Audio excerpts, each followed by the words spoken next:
We begin the program with Senator Rob Portman of Ohio. Senator, thank you for being with us. You were one of the Republicans who voted for the small compromise in the budget, although you said it wasn't nearly sufficient. Let me ask you this to start. Was this a one-off marriage of convenience, or is this the start of maybe something, some kind of collaboration? You know, it's been analyzed both ways, Al, and I hope what it is a first step toward further collaboration because our country's in trouble.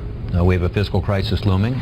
We still have an economy that's too weak, and we need to work together to solve these problems. So I like to view it as a very small step, a baby step in the right direction. It did reduce the deficit a little bit. It did it without raising taxes. It kept us from going into a government shutdown in January, but also in September of next year. And finally, it put the United States Congress back on track to do appropriations bills. Let me get to some of the things you want to do in just a minute. But first of all, when you get back, staring you right in the face within a month or so, is the debt ceiling. Democrats say clean debt ceiling. We don't want to rattle financial markets. You have said that this is a chance to get more serious. Absolutely. What do you want to put on the debt ceiling? What's the condition for Rob Portman supporting the debt ceiling? What disappointed me in the budget agreement that I reluctantly supported because I wanted to avoid another shutdown and for the other reasons we just talked about, is that it did not address the underlying problem. And it's so obvious. The problem is that 2/3 of spending, as you know, is on autopilot. That part of our spending goes to 76% in the next 10 years. It's where all the growth is. If we don't address it, it will bankrupt the country. These incredibly important programs like Medicare, Medicaid, and Social Security are not sustainable in their current form. We've got to get at those. The only time we've done it in the last 3 decades, Al, has been through a debt limit discussion. So let's use the debt limit not to spook financial markets, in fact, to give them more assurance that we're actually going to do the right thing. But you have to do something to get Republican I think we have support. to do something to deal with the underlying problem. And you have said, let's start with entitlement reform, as you said a moment ago, and you said, you know, means testing Medicare. Now, Obama has at least been receptive to that in a general way. Would you be receptive, on the other hand, to say closing tax loopholes as part of the package? Well, let's look at that logic. To say that we need to close tax loopholes, which generally is viewed as raising taxes on the wealthy, although as you and I know, it's a lot of businesses, to do something that actually reduces benefits for the wealthy doesn't seem to be very, very logical. Why would we have to raise taxes at a time when the economy is too weak on wealthier people in order to cut benefits? So that's a deal. That's a deal that Rob Portman would not sign. Well, it just doesn't make any sense. There's no logic behind that. Now, what Democrats have said with regard to Social Security, changing the formula, which is what the president had proposed in his budget, that could hurt seniors who are poor or very elderly. I get that. We need to be careful about that. But this notion of means testing is that in Medicare, you know, those who are on Medicare pay taxes. That's true through payroll taxes over the years. On average, people pay $1 in taxes for every $3 they get back. So all I'm suggesting is people over $175,000 a year, a couple, start to pay a little more for their premiums in Part B and Part D. That saves a lot of money over the long haul, and it's the kind of thing we need to do. Let me get you to put your former U.S. Trade Representative hat on. Big news this week. Max Baucus, chairman of the Senate Finance Committee, is going to be designated as the ambassador to China. He's been the leading Democratic voice in the Senate on trade. What effect is this going to have, if any, on any trade legislation next year? Fast track or the Trans-Pacific? Will anything happen? Well, I talked to Max Baucus about this yesterday. One, before he leaves, we're going to get some stuff done, I hope. On trade? On trade, including moving trade promotion authority forward. The president wants it. I'm glad he wants it, Al. This is the first administration since FDR that didn't want it until March of this year. And you think you can get that done before Max Baucus? I'm hopeful that we can. You know, sometimes these confirmations take a little while. How about we can get that done.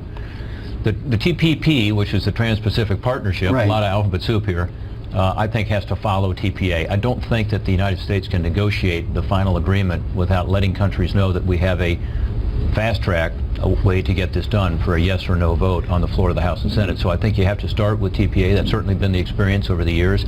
So let's get that done first, then I think it'll be easier to deal with the Trans-Pacific Partnership. Max Baucus also was the foremost Democratic champion of some kind of tax reform, working with Dave Camp in the House.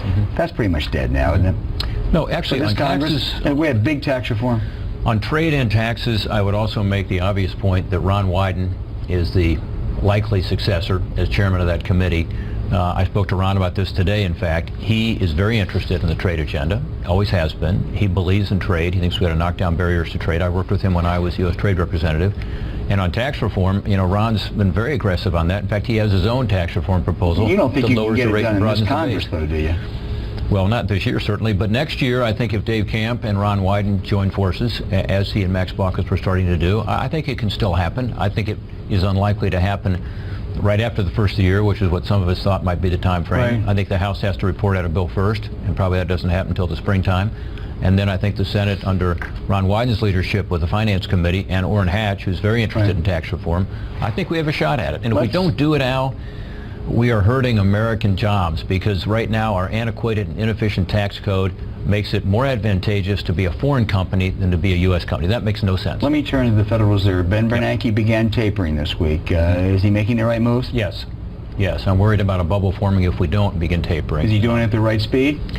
Well, we'll see. The numbers just came out, as you saw today, indicating that our GDP growth in the third quarter was higher than expected. A lot of it was inventory, so we're not sure how much to trust that. But I do think that we have to begin this tapering. We're unprecedented in terms of the Fed balance sheet, and also having the overnight rate be at zero. Basically, there's no flexibility for the Fed to be able to respond to the possibility of going into another recession. So I think it's appropriate. Senator Portman, let me close by asking you a political and personal question. Earlier this year, you reported that your son was gay and that you had changed your position and you now support gay marriage. 9 months later, what's been the political fallout, and really more importantly, what effect does it have on your family? The family's doing great. First of all, I'm very proud of my son, always was, and even prouder if that's possible of him now. He's doing great. Family's doing great. Look, the politics of this are going to be mixed, as is with every sensitive issue. But overall, I'm getting very, very strong response. I still focus, Al, as I always have, on the economic and fiscal issues. I know you do, issues. but on this one, more positive than negative?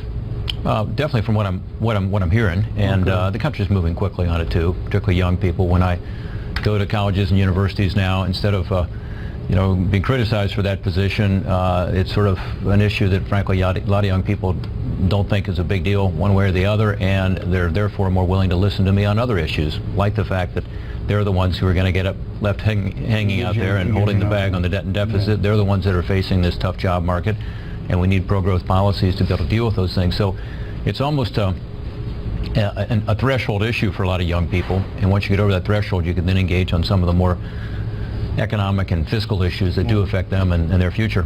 Well, Senator Rob Portman, happiest of holidays to you and your family. Thank you. Thank you so much for being with us.